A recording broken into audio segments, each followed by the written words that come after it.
কালো পতাকায় স্পষ্ট অক্ষরে লেখা ফ্রি গাজা। বাতাসে উঠছে ফিলিস্তিনের লাল সবুজ সাদা কালো পতাকা, আর প্লাস্টিকের বালতিতে প্রচণ্ড আঘাতে মুখরিত ওয়াশিংটনের রাজপথ। মার্কিন মুলুকের রাজধানী ওয়াশিংটন ডিসি থেকে শুরু করে নিউ ইয়র্কের ব্যস্ত রাস্তাগুলোতে আজ হাজার হাজার বিক্ষুব্ধ মানুষের পদচারণা। তাদের এই তীব্র ক্ষোভ আর প্রতিবাদের মূল লক্ষ্য একজনই, ইসরায়েলের বিতর্কিত ও আগ্রাসী প্রধানমন্ত্রী বেনিয়ামিন নেতানিয়াহু।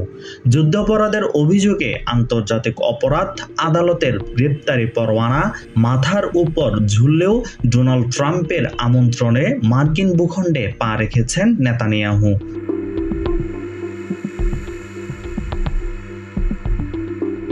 একদিকে স্বাগতিক দেশের সাধারণ নাগরিক ও মানবাধিকার কর্মীদের রাজপথ কাঁপানো প্রতিবাদ, অন্যদিকে ঠিক সেই মুহূর্তেই মধ্যপ্রাচ্যের আকাশে মিসাইলের গর্জন।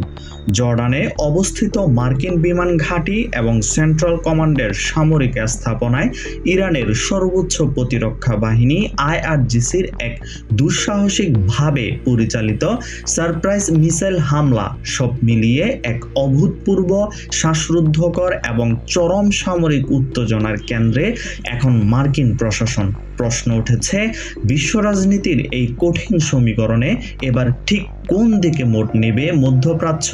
আর ICCর আন্তর্জাতিক আইনি পরোয়ানা থাকা সত্ত্বেও মার্কিন ভূমি থেকে কিভাবে ছাড় পেয়ে যাচ্ছেন নেতানিয়াহু?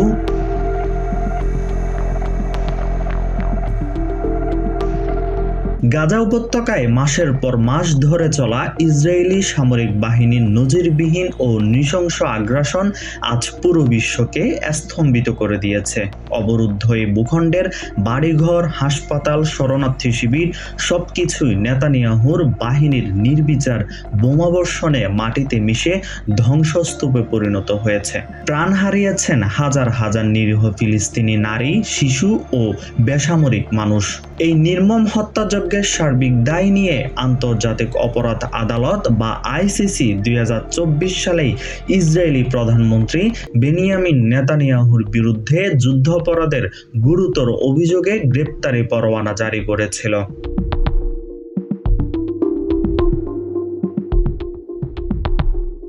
তবে সরকারের এই অবস্থানকে মেনে নিতে পারেননি খোদ যুক্তরাষ্ট্রের সাধারণ বিবেকবান নাগরিকেরা। ফিলিস্তিনিদের উপর চালানো এই বর্বরতাকে ধিক্কার জানাতে এবং নেতানিয়াহুর শাস্তির দাবিতে যুক্তরাষ্ট্রের রাজপথে নেমে এসেছে হাজার হাজার মার্কিন নাগরিক ও ফিলিস্তিন সমর্থক গোষ্ঠী। আন্তর্জাতিক বার্তা সংস্থা রয়টার্স তাদের 28 জুলাইয়ের বিশেষ প্রতিবেদনে নিশ্চিত করেছে যে ওয়াশিংটন ডিসির রাজপথে নেতানিয়াহু বিরোধী বিক্ষোভে উত্তাল পরিবেশের সৃষ্টি হয়েছে। ক্ষুব্ধ মার্কিন নাগরিকেরা প্লাস্টিকের বালতিতে আঘাত করে এবং সুর তুলে নেতানিয়াহু ও মার্কিন প্রশাসনের যৌথ আগ্রাসনের বিরুদ্ধে তীব্র ক্ষোভ প্রকাশ করেছেন। শুধু সাধারণ জনগণই নন, নিউ ইয়র্ক সিটির জনপ্রিয় মেয়র জাহরান মামদানিও সম্প্রতি প্রকাশ্যে মার্কিন ফেডারেল সরকারের প্রতি আহ্বান জানিয়েছেন যে মানবাধিকার লঙ্ঘন ও যুদ্ধাপরাধের দায়ে নেতানিয়াহুকে অবিলম্বে মার্কিন ভূখণ্ড থেকে গ্রেপ্তার করা হোক।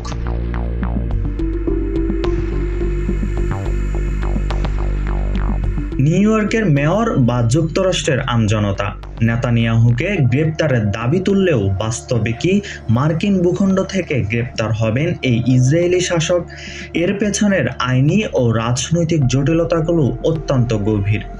আইনি বিশ্লেষণে দেখা যায়, আন্তর্জাতিক অপরাধ আদালত কোনো ব্যক্তির বিরুদ্ধে পরোয়ানা জারি করলেও যে দেশে সেই ব্যক্তি অবস্থান করছেন সেই দেশকে অবশ্যই ICCর আওতাভুক্ত বা রোম সংবিধিবদ্ধ চুক্তির স্বাক্ষরকারী সদস্য হতে হয়।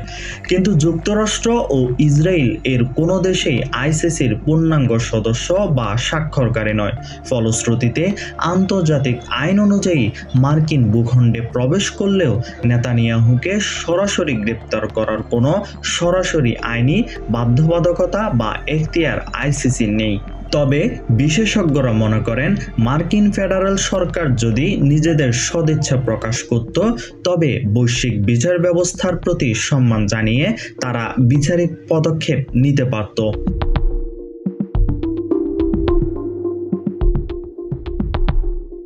কিন্তু বাস্তব চিত্র একদম উল্টো। নিজের ঘনিষ্ঠ বন্ধু নেতানিয়াহুর নিরাপত্তায় সম্পূর্ণ ঢাল হয়ে দাঁড়িয়েছেন মার্কিন প্রেসিডেন্ট ডোনাল্ড ট্রাম্প। মার্কিন শাসনে ট্রাম্পের উপস্থিতি নেতানিয়াহু পুরোপুরি নিরাপদ আশ্রয়ে রয়েছেন।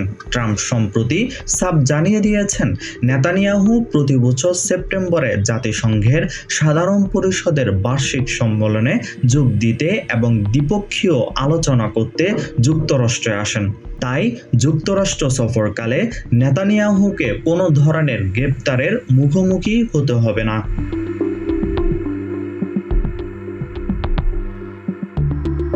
একদিকে ওয়াশিংটনে নেতানিয়াহুকে লাল গালিচার সংবর্ধনা আর আইনি সুরক্ষার আয়োজন চলছে, ঠিক অন্যদিকে মধ্যপ্রাচ্যে ঘটে গেছে এক বিশাল সামরিক সংঘাত।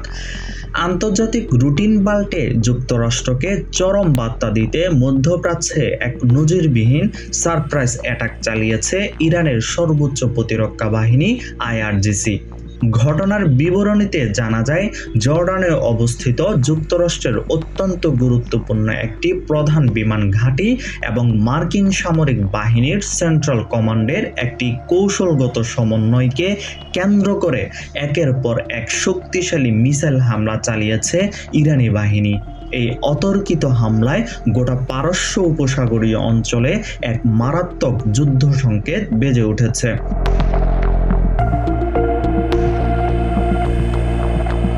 ইরানের এই আচমকা হামলায় ওয়াশিংটন ও তেল আবিব জোট মারাত্মকভাবে নড়েচড়ে বসেছে।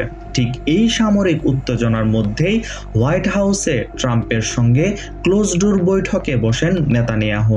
দুই পরাশক্তি ও যুদ্ধবাজ নেতার আলোচনার প্রধান এজেন্ডাই ছিল ইরানকে কিভাবে সামরিক ও রাজনৈতিকভাবে কোণঠাসা করা যায়।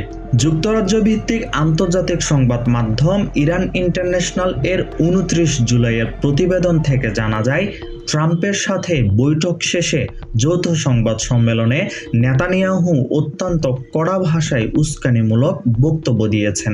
নেতানিয়াহু বলেন, ইরান ইস্যুতে যুক্তরাষ্ট্র ও ইসরায়েলের যৌথ ও অভিন্ন স্বার্থ রয়েছে। ইরানকে আমরা কোনো অবস্থাতেই কোনোদিন পারমাণবিক অস্ত্র বা এ জাতীয় প্রযুক্তি তৈরি করতে দেব না।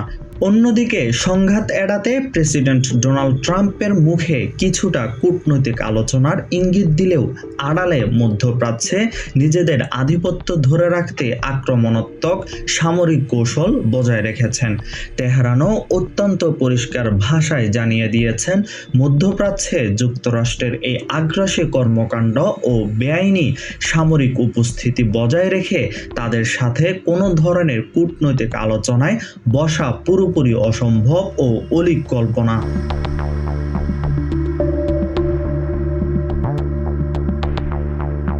বিশ্ব রাজনীতির বিশ্লেষকরা মনে করছেন, মধ্যপ্রাচ্য আজ এমন এক বিস্ফোরক মোড়ে এসে দাঁড়িয়েছে যেখানে যে কোনো একটি ভুল পদক্ষেপ ডেকে আনতে পারে তৃতীয় বিশ্বযুদ্ধ।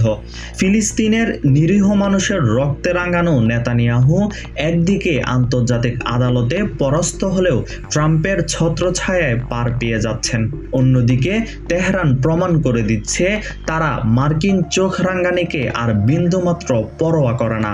জর্ডানে মার্কিন ঘাঁটিতে মিসাইল হামলা এবং ইরাক সৌদি আরবের আকাশ সীমায় পাল্টাপাল্টি ড্রোন ও বিমান আক্রমণ প্রমাণ করে যে এই অঞ্চল থেকে ইহুদিবাদী ও মার্কিন আধিপত্যকে উপড়ে ফেলতে আঞ্চলিক সশস্ত্র গোষ্ঠীগুলো এখন জীবনপণ লড়াইয়ে নেমেছে।